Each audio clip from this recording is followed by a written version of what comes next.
Hello friends, good afternoon to all of you. This is very important video on HNMR spectroscopy. Whatever the presentation I have sent to you on the Google Classroom, I hope you watch that and you understand that.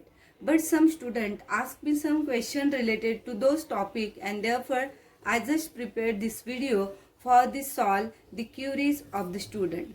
So friend, what is meant by the NMR? In case of NMR, having a radiation about 10 raised to 7 to 10 raised to 8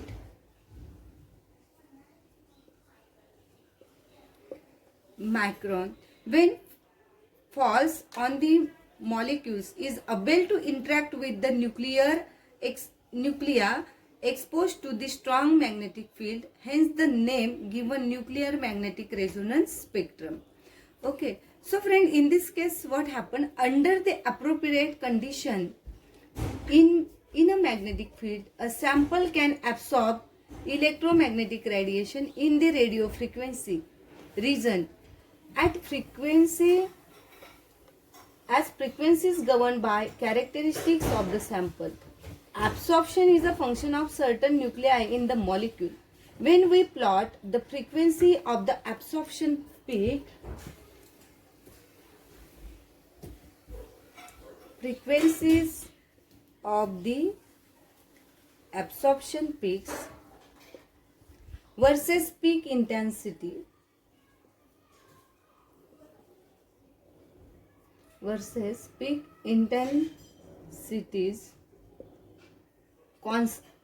constituent an NMR spectrum, and this constituent is known as the NMR spectrum.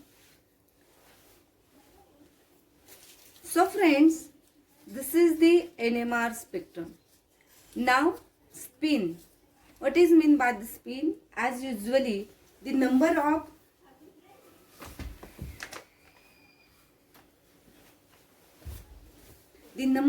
elements having a spin is 1/2, and that's element having a capacity to show the different type of the orientation, because nuclei itself act as the magnet. And therefore friends, for the counting of the orientation, 2i+1 rule is used, and when we put the I value 1/2 in that equation, we will get the two type of the orientation, and that two type of the orientation is +1/2 -1/2, and it is nothing but the spin nature or orientation of the spin in that case. Now next part, that is the chemical shift. Whenever we got the spectra of NMR spectrometer, then that spectra we have to read by using the chemical shift. Now friend, what is meaning by the chemical shift?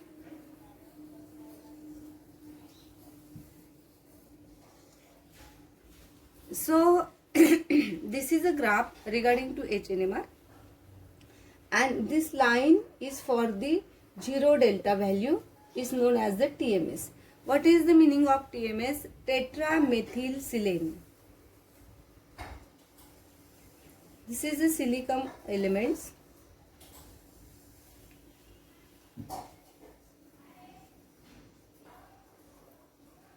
and this is the 4-methyl group attached to the central silicon atom. So friend, tetramethylsilane is used as a reference in each and every type of the NMR spectra record. This can equivalent proton having a all the protons are equivalent in nature, and therefore which can shows the peak at 0 delta value, and therefore TMS is also known as the reference solvent. So friend, tetramethylsilane as used as a reference because it is chemically, all the proton which are chemically equivalent in this solvent, isn't it, which cannot be disturb any type of the molecules which we have to consider for the analysis. So friend, that is a TMS. Then what is the delta value? Delta value are expressed in parts per million or hertz. In presentation we have already discussed about it. So this is a 1, 2, 3, 4, 5, 6, 7, 8, 9, 10, 11, 12. Up to 0 to 10 delta value is presented in the graph in the NMR spectra. But sometime in case of alcohol or aldehydic proton, we will be got the delta value for some protons up to 11 to 12. Okay friends, so this is the scale related to NMR spectra in parts per million. Okay, now when we go from 0 to this higher number, 0 to higher number, it's known as, always remember, downfield. Downfield shift, isn't it? And when we go from left to right, it's known as upfield. It's known as the downfield and it's known as the upfield. When any type of the proton can shows the delta value, in the range of 1, 2, 3 is like this, that such a proton is known as the shielded proton. Shielded proton. And when some protons or some molecule protons are shown up to 7, 8, 4 is like this, such a protons is known as the de-shielded proton. So friend, this terms is very important. This term is very important to understand what is the criteria for shielded proton and de-shielded proton related to downfield and upfield. Shielded proton means what?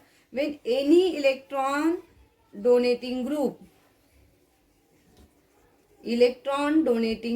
can increase the electron density near the nucleus and therefore which can shield the proton, means electron density increases, proton is shielded, and proton is shielded which can be shows upfield.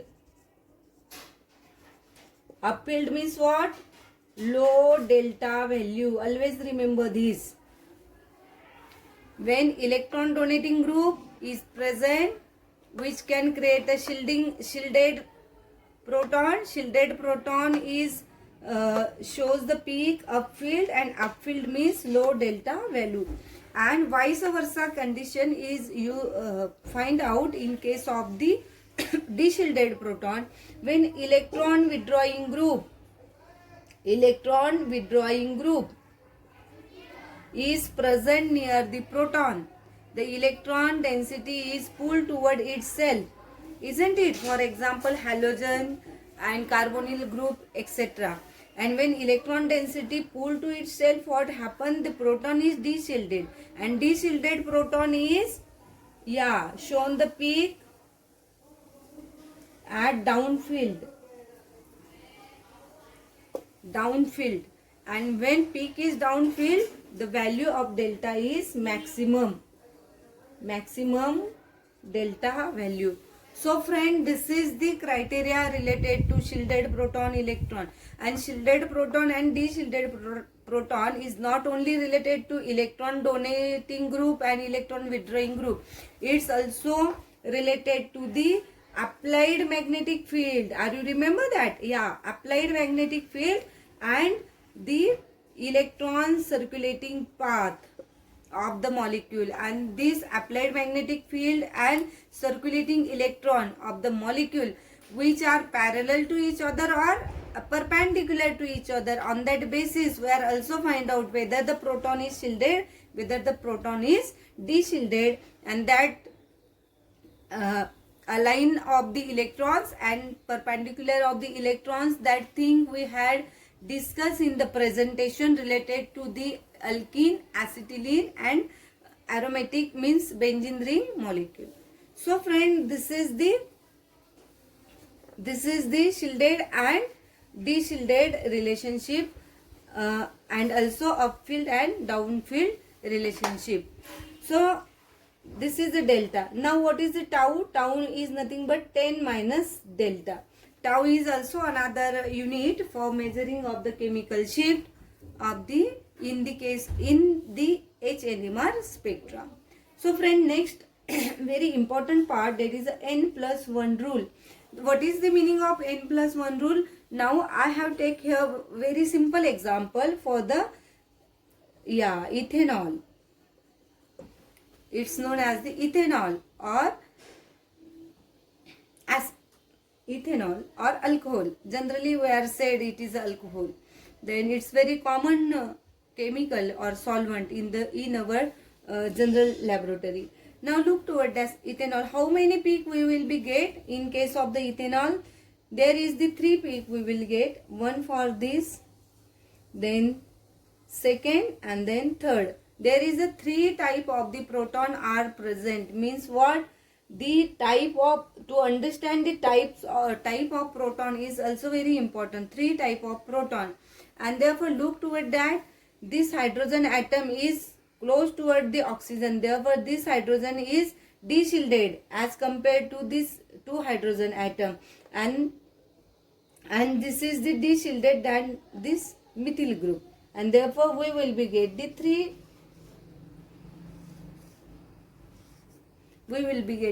lines related to the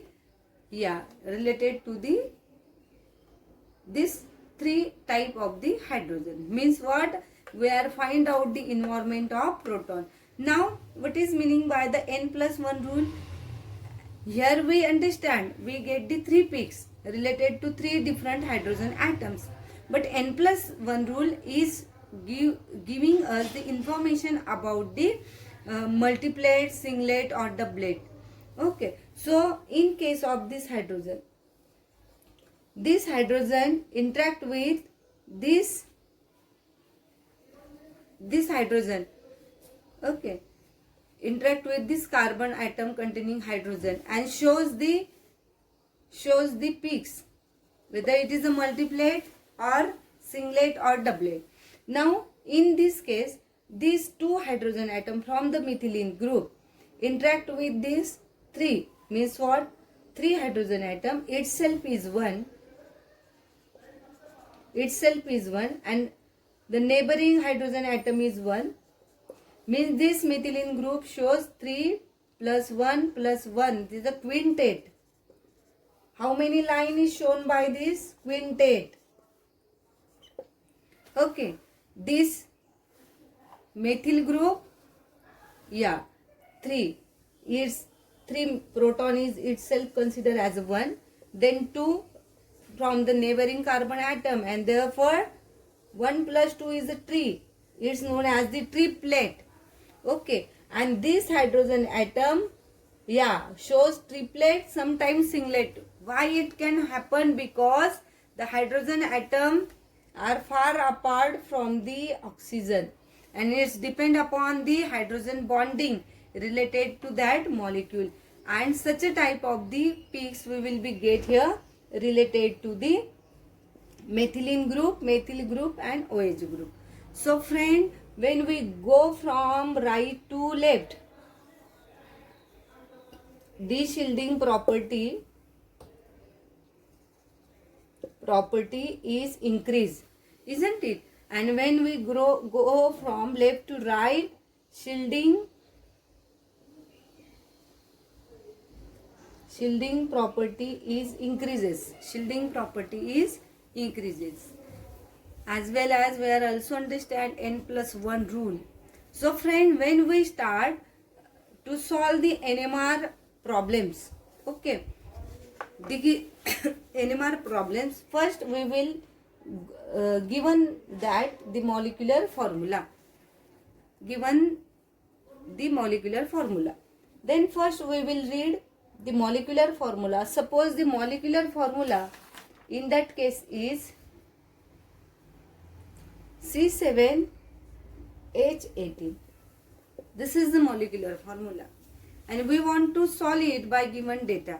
Okay friend, but at the start we should find out the site of unsaturation, and site of unsaturation is calculated by using the alkane formula. Yes, then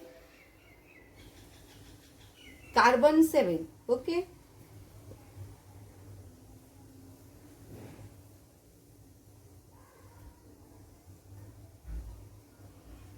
is there some problem related to what I am taken here?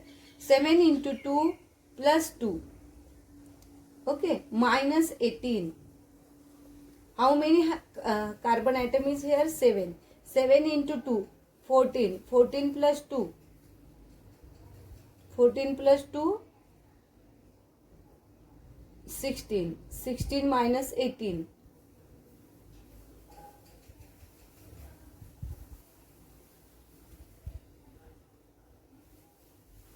Upon 2.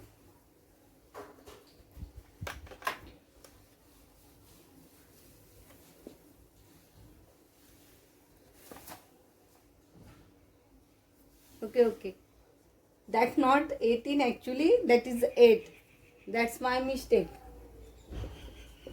Same thing, site of unsaturation. 7 into 2 plus 2 minus 8 upon 2. Means number of carbon atom multiplied by 2, add 2 minus 8 by 2. This is the formula to calculate site of unsaturation. 14 plus 2, 16 minus 8. 16 minus 8 by 2, we will be get the 8 by 2, therefore the 4. Therefore 4 site of unsaturation is present, means 4 double bond is present. And the data given for this example is 7.15 delta, 5 hydrogen atom singlet, isn't it? And 2.82